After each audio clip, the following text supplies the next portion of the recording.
Dear students, in the previous lecture, we have discussed the Rolle's theorem and we have already discussed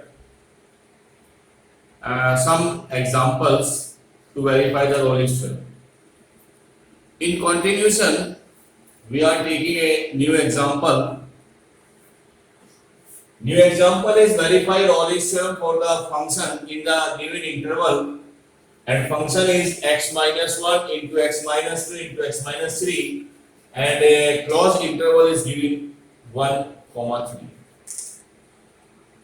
ये function हमें रॉलेस theorem के लिए verify करना है या रॉलेस थ्योरम वेरीफाई करनी है और ये बताना है क्या रॉलेस थ्योरम एप्लीकेबल है फॉर दिस फंक्शन। तो तीन स्टेप हमने कल यहाँ पर ट्राई किए थे। सबसे पहला स्टेप यहाँ पर भी लेंगे।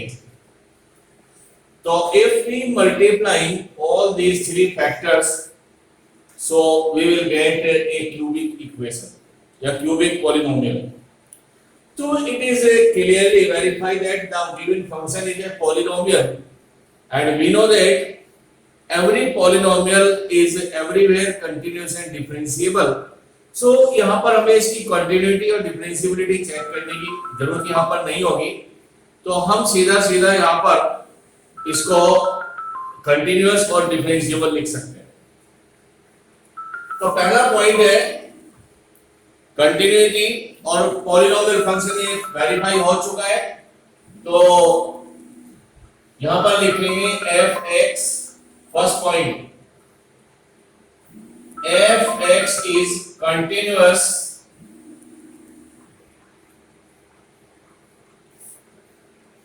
On close interval 1 to 3। तो फंक्शन ये वेरीफाई है कि ये कंटिन्यूअस है और यहां पर आप रीजन भी लिख सकते हैं because f(x) is a polynomial.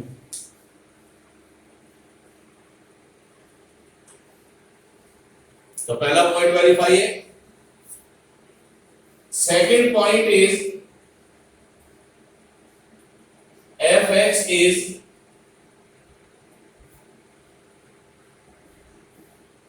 differentiable on open interval 1 to 3। Reason हमने लिख दिया है कि ये function f(x) is a function क्या है, पॉलिनोमियल है, और पॉलिनोमियल है तो कंटीन्यूअस भी होगा, डिफरेंशिएबल भी होगा। तो आपको दोबारा यहां पर लिखने की जरूरत नहीं है कि f(x) is a polynomial. Third point is fa और fa is 1 1 minus 1 1 minus 2 1 minus 3, that is 0 into minus 1 into minus 2 is 0। next is f2 या fb is equal to f3 b3, so 3 minus 1 3 minus 2 and 3 minus 3, that is 2 1 and 0, this is equal to 0, so it is verified that fa is equal to fb। अब next step पर आएंगे। then there exists at least one real number c which should be belongs to open interval 1 to 3 such that f dash c is equal to 0। तो सबसे पहले मुझे यहाँ पर f dash x निकालना पड़ेगा, और उसके लिए हम पहले इनको अगर मल्टीप्लाई करें तो बेटर रहेगा हमारे लिए।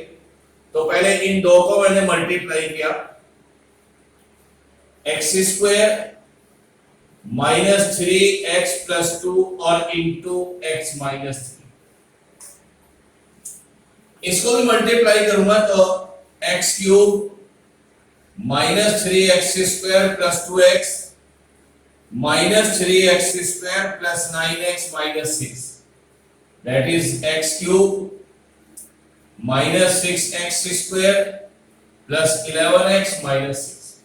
अब मेरे लिए डिफरेंशियल इसका करना आसान है, तो इसको हम डिफरेंशिएट करें with respect to x, therefore f dash x is 3x square 6 to the 12x or plus 11 and put x is equal to c.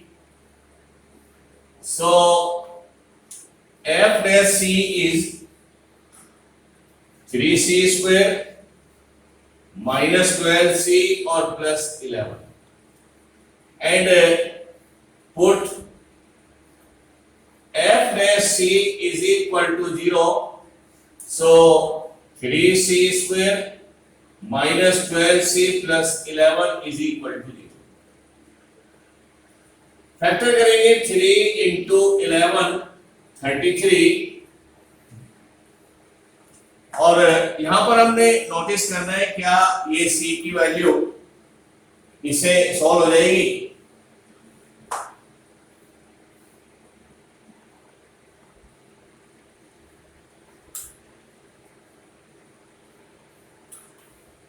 तो हम यहाँ पर देख पा रहे हैं कि ये मिडिल टर्म स्प्लिट मेथड तो यहाँ पर एप्लीकेबल नहीं है, तो इसको हम क्वाड्रेटिक फॉर्मूले सॉल्व करेंगे और क्वाड्रेटिक फॉर्मूला लगाएंगे तो minus b plus minus under the root b square minus 4a and c और upon 2a.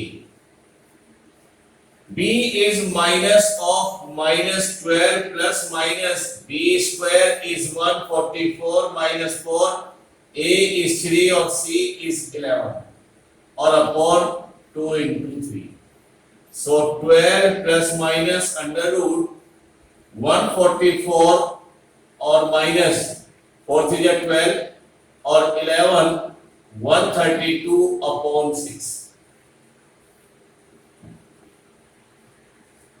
That is 12 plus minus 144 minus 132 is 12 और by 6. So 12 plus minus इसको फैक्टराइज करिए 4 into 3 that is 2 under root 3 by 6. 2 common ले लें तो 6 plus minus under root 3 by 6 that is c is equal to 6 plus minus under root 3 by 3. और ये जो value है यहाँ पर दो वैल्यू है तो हम यहाँ पर वेरीफाई करेंगे क्या ये वैल्यू इस क्लोज इंटरवल में आती है. तो ये मैं रफली यहाँ पर चेक कर सकता हूँ कि 6 प्लस माइनस 1.73 by 3. एक बार अगर हम प्लस लेते हैं तो this is 7.73 by 3 that is 2.2 something और अगर हम एक बार माइनस लेते हैं तो 6 माइनस 1.73 by 3 तो 4.27 by 3 तो दिस इज 1 point something. तो ये दोनों वैल्यू आप देखेंगे ये 1 से ग्रेटर है और 3 से लेस है तो बिलोंग्स टू ओपन इंटरवल 1 2 3. तो यहाँ पर c की कम से कम एक वैल्यू होनी चाहिए. यहाँ पर दोनों वैल्यू इस इंटरवल में आ रही है तो यहाँ पर लिख लेंगे therefore Lorentz theorem is verified. Lorentz theorem is valid. तो this one तो Lorentz theorem is applicable for this function. तो यहाँ पर ये Lorentz theorem यहाँ पर clearly verify हो जाती है इस function पे. Next example लेंगे.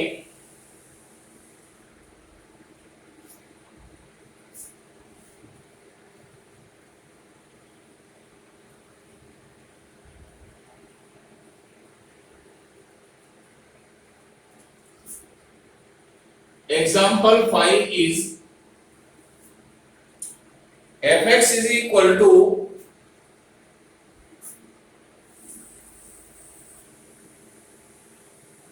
sin x plus cos x on closed interval 0 to pi by 2. तो ये मुझे वेरीफाई करना है. तो क्वेश्चन है verify Lorentz theorem for the function sin x plus cos x on the given interval 0 to pi by 2. तो मुझे verify करना है क्या ये Lorentz theorem एप्लीकेबल है इस फंक्शन के लिए. और देखिएगा अगर हम फंक्शन को स्टडी करें तो this is the sum of the two function sin x और cos x. We know that sin x as well as cos x everywhere continuous and differentiable. तो ये दोनों फंक्शन कंटीन्यूअस भी हैं और डिफरेंशिएबल भी है। तो मैं यहां पर डायरेक्ट इनको लिख सकता हूं, पहला पॉइंट और दूसरा पॉइंट। fx is continuous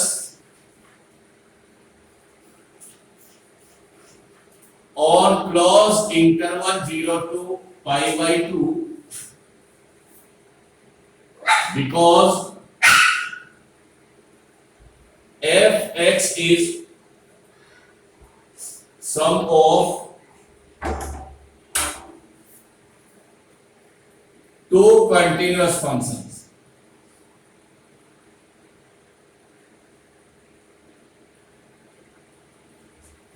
तो मैंने भी ये लिखना इतना सफिशिएंट है, मैं कंटिन्यूटी यहां पर प्रूफ करने की जरूरत नहीं है। तो fx is a continuous function on 0 to pi by 2 because it is the sum of the two continuous function, or we know that the sum of the two continuous function is also continuous।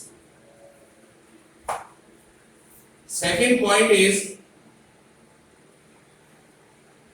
fx is derivable और open interval 0 to pi by 2, और यहां पर reason ये रहेगा because it is the sum of the two differentiable function.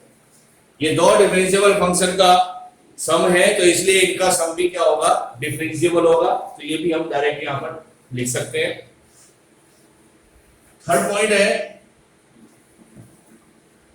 F A means 0 sin 0 plus cos 0, and sin 0 is 0, cos 0 is 1, that is 1।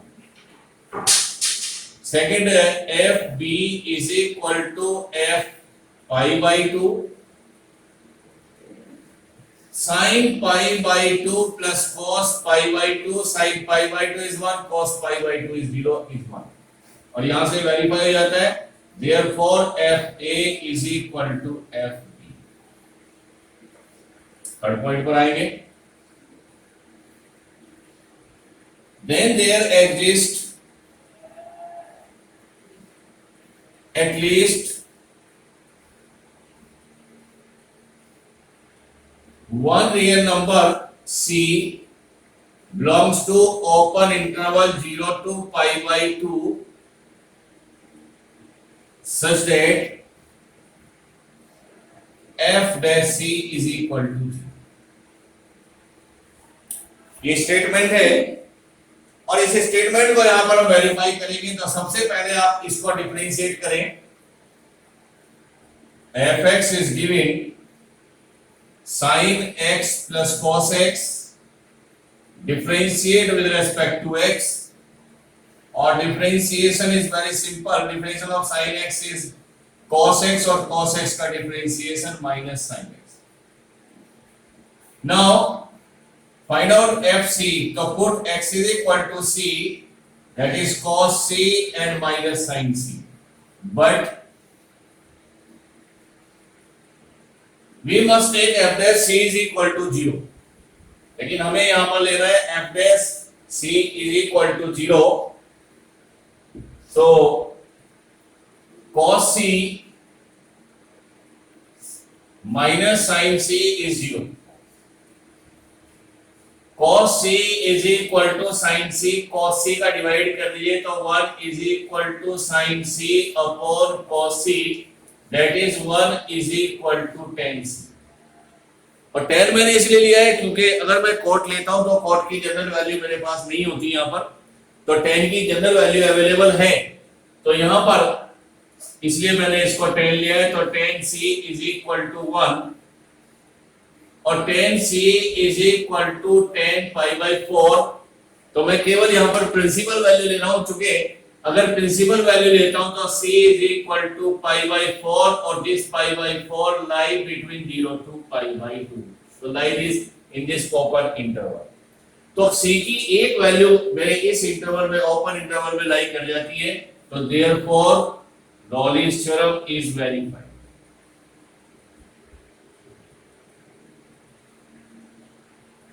is verified।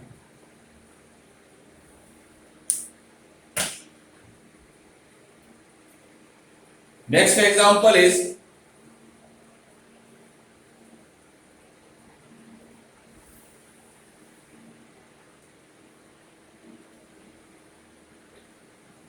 Verify रॉलिस theorem for the function, और यहां पर function में थोड़ा सा change करता हूं, fx is equal to sin raise to the power 4x और cos raise to the power 4x। तो नेक्स्ट क्वेश्चन है, और क्वेश्चन बहुत इंपॉर्टेंट है, fx is equal to sin 4 raise to the power x और cos 4 raise to the power x and on the interval 0 to π/2। तो इसमें काफी चीजें सिमिलर हैं। अगर हम इस क्वेश्चन को सॉल्व कर रहे हैं तो यहां पर भी स्टडी हम करें इसको, तो sin x is the sin function, is the cos function, and we know that the sin and cos functions, both the functions are everywhere continuous and differentiable। तो फर्स्ट पॉइंट तो हम सीधा यही लिख सकते हैं, fx is continuous on 0 to π/4 because fx is the sum of the two continuous functions। Second point is also same, fx is differentiable on open interval 0 to π/2 because fx is the sum of the two differentiable functions। और third point पर यहां पर आते हैं, तो third point हम यहां पर इसका दोबारा से कैलकुलेट कर लेते हैं। तो f a is f0, that is sin 40 plus cos 40, sin 40 sin 0 और this is cos 0 is 1 raised to the power 4 is 1।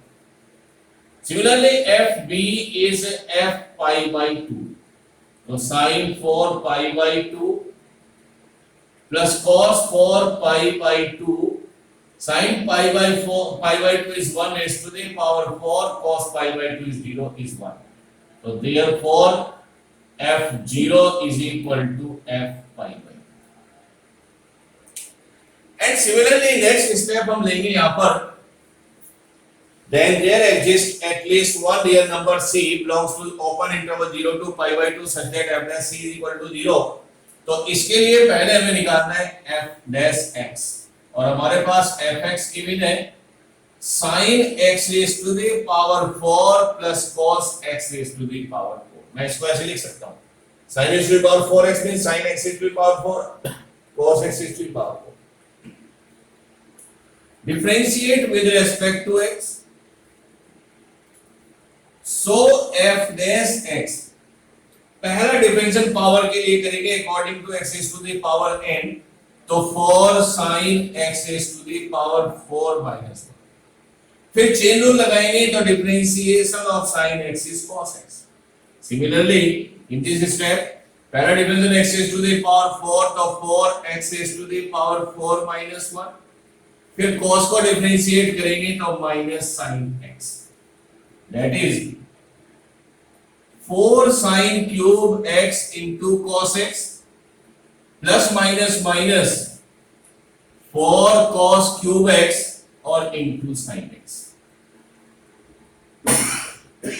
इसको सिंप्लीफाई करें हम, taking 4 sin x and cos x common, तो this is sin square x minus cos square, और simplify करना है।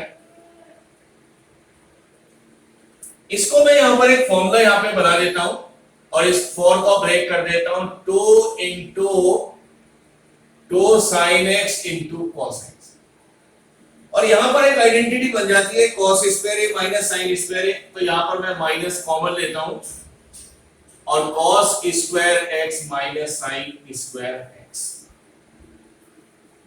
तो ये एक आइडेंटिटी आ गई। 2 sin a cos a is sin 2x, और माइनस को मैंने बाहर लिया, ये भी एक आइडेंटिटी है, cos square a minus sin square a is cos 2a, ये cos 2x। और फिर एक आइडेंटिटी बन रही है 2 sin a cos a, that is फिर एक आइडेंटिटी बन रही है माइनस, और 2 sin a cos a is sin 2a, that is यहां पर डबल एंगल हो जाएगा 4x। तो ये मैंने कैलकुलेट किया है f dash x, इसमें पुट करने x को c, तो f dash c is equal to minus sin 4c, और f dash c को पुट करें 0, तो minus sin 4c is 0, sin 4c is 0, sin 4c is sin 0, यहां पर हम इसकी प्रिंसिपल वैल्यू ना लेकर जनरल वैल्यू से इसको सॉल्व करेंगे। तो for c is n pi plus minus 1 raise to the power n alpha, क्योंकि ये आपने पढ़ा हुआ है, if sine theta is equal to sine alpha, तो साइन की जनरल वैल्यू होती है n pi minus 1 raise to the power n into alpha, where n is n integer. वही हमने यहां पर लिया है। फॉर c ये पूरा जीरो हो जाता है n पाई, और c is n pi by 4, और c को इंटीजर लेता हूं, अगर मैं c को यहां पर n को मैं जीरो लेता हूं तो c is equal to zero, तो मेरे ओपन इंटरवल में लाई नहीं करेगा, तो हम यहां पर एक इंटीजर n को 1 ले लेते हैं, तो c is equal to pi by 4 which is lie in the open interval 0 to pi by. यहां पर ये आपको रिजल्ट फाइंड आउट हो जाता है, और इसी रिजल्ट के फाइंड आउट करने के बाद ये वेरीफाई होता है, तो आप लिख सकते हैं therefore Lawrence theorem is verified. तो ये कंप्लीट सॉल्यूशन हमें इस क्वेश्चन का फाइंड आउट हो जाता है।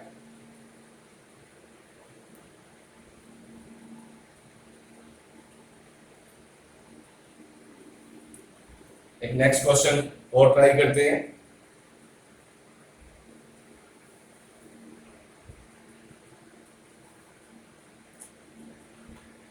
Question 7 is verify the Rolle's theorem for the function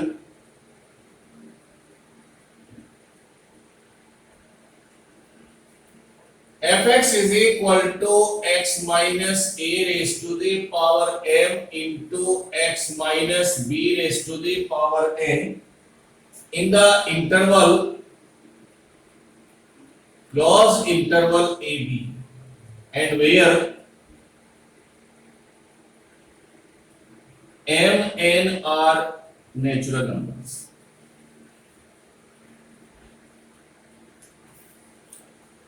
question है verify Rolle's theorem for the function in the given interval।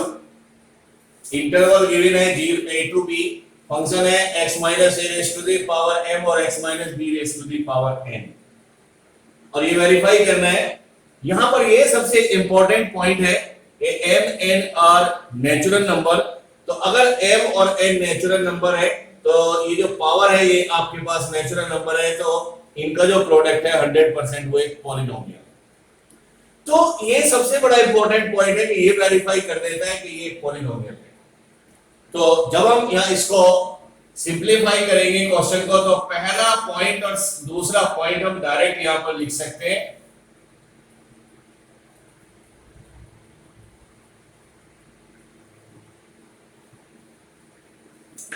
तो first point is fx is continuous on closed interval ab because fx is a polynomial।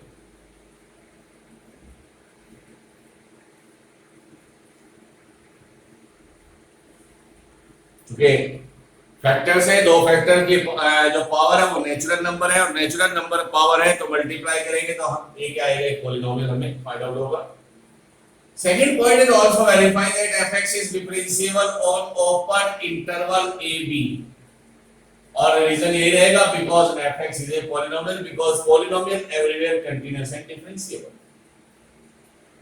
Third point is fa, और fa यहां पर a की value ae है, तो x को रखें यहां पर a minus a raised to the power m और a minus b raised to the power n, that is 0 into a minus b raised to the power n is 0। Second is fb, तो b minus a raised to the power m और b minus b raised to the power m, so b minus a raised to the power m और into 0 is 0। तो verify हो जाता है third point, fa is equal to fb। और आगे देखेंगे then there exists at least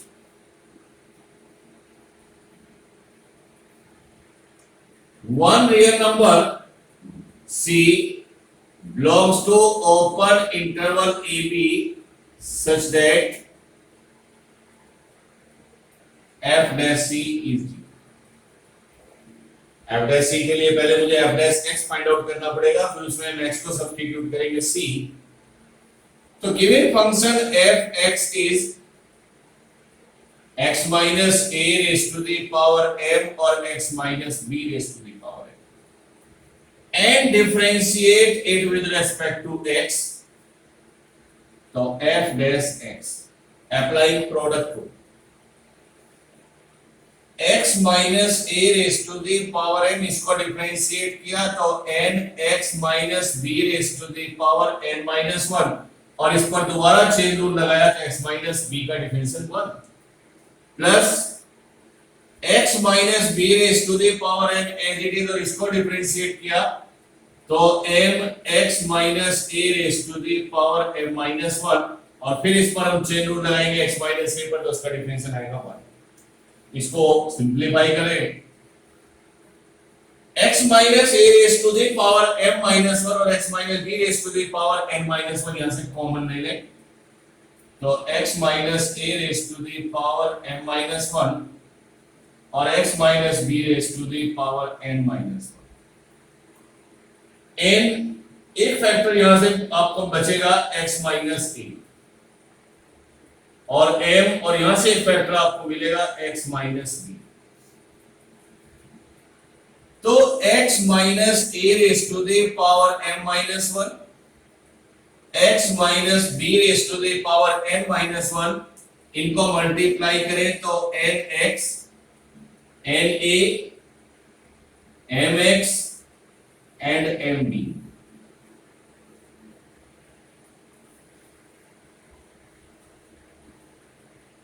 Then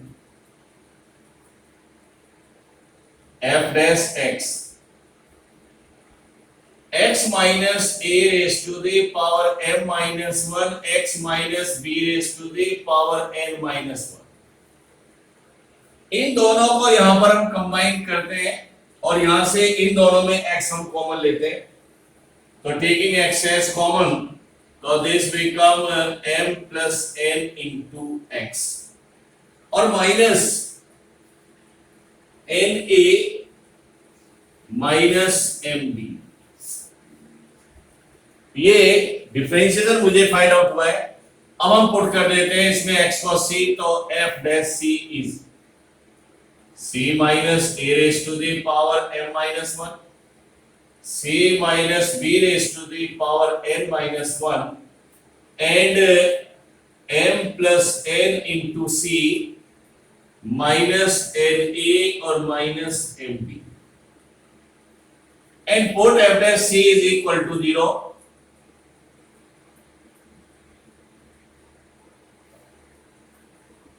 So therefore c minus a raised to the power m minus 1, c minus b raised to the power n minus 1 और m plus n into c na और mb is equal to 0.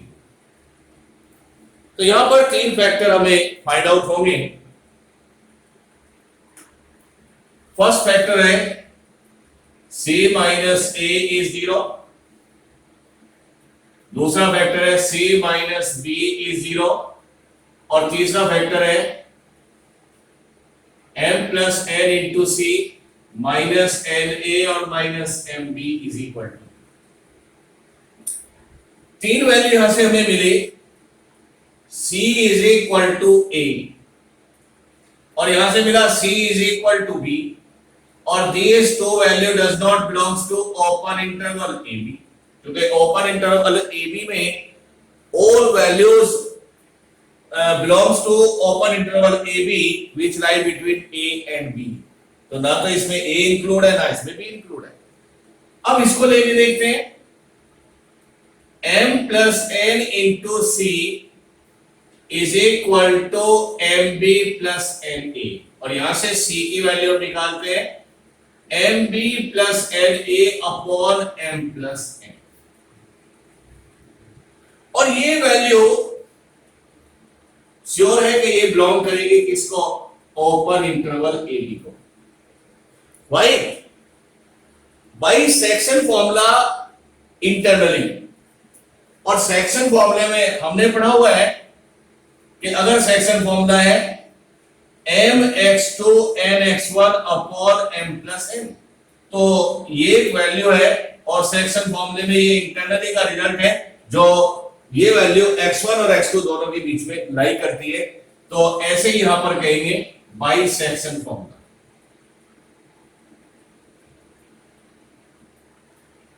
तो मैंने ये section फॉर्मूले के behalf पर लिखा है कि this value always lie between a and b। सो यहां पर कम से कम एक वैल्यू हमें यहां से इस इंटरवल में इसकी फाइंड आउट हो जाती है, तो हम कह सकते हैं कि रॉलिस थ्योरम इज वेरीफाइड। तो ये कुछ क्वेश्चन हमने रॉलिस थ्योरम पर यहां पर डिस्कस किए हैं। अभी और कुछ क्वेश्चन रॉलिस थ्योरम पर ही हम नेक्स्ट लेक्चर में डिस्कस करेंगे। Thank you.